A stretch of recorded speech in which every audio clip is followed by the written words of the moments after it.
क्या आप जानते हैं कि ब्रह्मांड की लय एक नृत्य पर आधारित है? ऐसा नृत्य जो इतना शक्तिशाली और ब्रह्मांडीय है कि वह सृष्टि, पालन और विनाश को नियंत्रित करता है। यह है तांडव, जिसे भगवान शिव संतुलन के परम स्वामी करते हैं। कहानी हमें पौराणिक काल में ले जाती है। भगवान शिव, जिन्हें अक्सर ध्यान मग्न रूप में दिखाया जाता है, हमेशा स्थिर नहीं रहते। एक ऐसा समय आता है जब वह उठते हैं और उनका हर कदम ब्रह्मांड को गति देता है। उनका नृत्य केवल हरकत नहीं है, एक ब्रह्मांड का सार है। कहते हैं, समय की शुरुआत में ब्रह्मांड अराजकता में था। न तो कोई लय थी, न कोई संतुलन। देवता परेशान और निराश भगवान शिव के पास गए। उन्हें पता था कि केवल शिव ही संतुलन ला सकते हैं। तब भगवान शिव ने तांडव शुरू किया। तांडव का हर इशारा और हर कदम एक संदेश देता है। उनका उठा हुआ पैर मुक्ति का प्रतीक है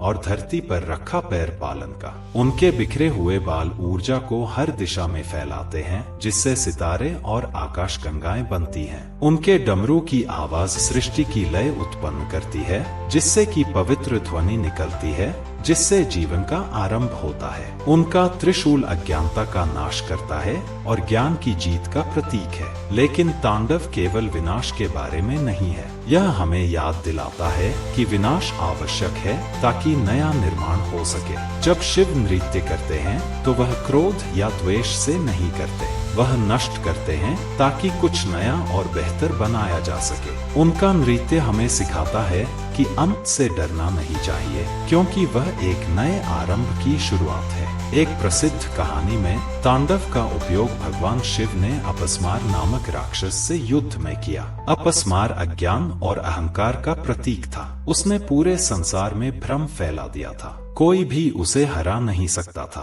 तब भगवान शिव ने नटराज के रूप में तांडव किया। अपने दाहिने पैर से उन्होंने अपस्मार को कुचल दिया और अज्ञानता को समाप्त कर दिया। लेकिन शिव ने राक्षस को पूरी तरह से नहीं मारा। उन्होंने उसे अपने पैर के नीचे दबाकर रखा, यह याद दिलाने के लिए कि अज्ञानता को हमेशा नियंत्रण में रखना चाहिए, लेकिन इसे पूरी तरह से मिटाया नहीं जा सकता। एक जीवन का हिस्सा है जो हमें ज्ञान की ओर बढ़ने के लिए प्रेरित करता है। एक अन्य कहानी में तांडव भगवान शिव ने द्वाक में किया था। जब उनकी पत्नी सती ने अपने पिता के यज्ञ में अपमानित होकर आत्मदाह कर लिया, तो भगवान शिव शोक और क्रोध से भर गए। उन्होंने सती के लाइफलेस शरीर के साथ रुद्र तांडव किया। उनका यह नृत्य इतना उग्र था कि धरती और आकाश कांप उठे, पहाड़ टूटने लगे, नदियों का रास्ता बदल गया और देवता डर गए। तब विष्णु ने अपने सुदर्शन चक्र से सती के शरीर के टुकड़े किए, जिससे शिव का नृत्य शांत हुआ और संतुलन बहाल हुआ।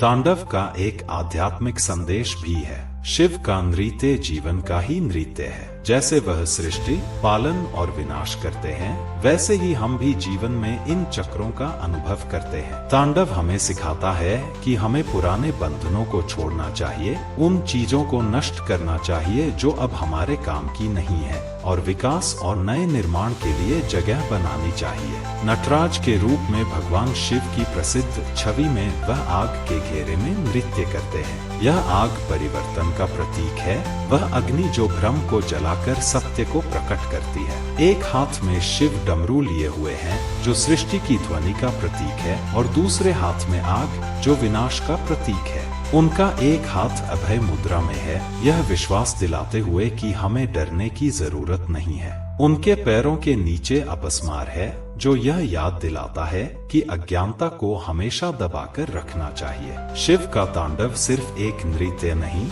एक दर्शन है। यह सिखाता है कि संतुलन ही जीवन का आधार है। अगर सृष्टि हो लेकिन विनाश न हो तो अराजकता होगी, और अगर विनाश हो लेकिन सृष्टि न हो तो खालीपन होगा। भगवान शिव अपने नृत्य के माध्यम से हमें सिखाते हैं कि दोनों को समझदारी से संतुलित करना चाहिए। इस तरह तांडव केवल स्वर्ग में नहीं होता, यह ब्रह्मांड के हर कोने में, हर सांस में और हर धड़कन में होता है। यह हमें याद दिलाता है कि जीवन संतुलन का नृत्य है और भगवान शिव इसके सर्वोच्च नर्तक हैं। हर कदम के साथ वह हमें आगे बढ़ने, बदलाव को अपनाने और नए निर्माण की ओर प्रेरित करते हैं।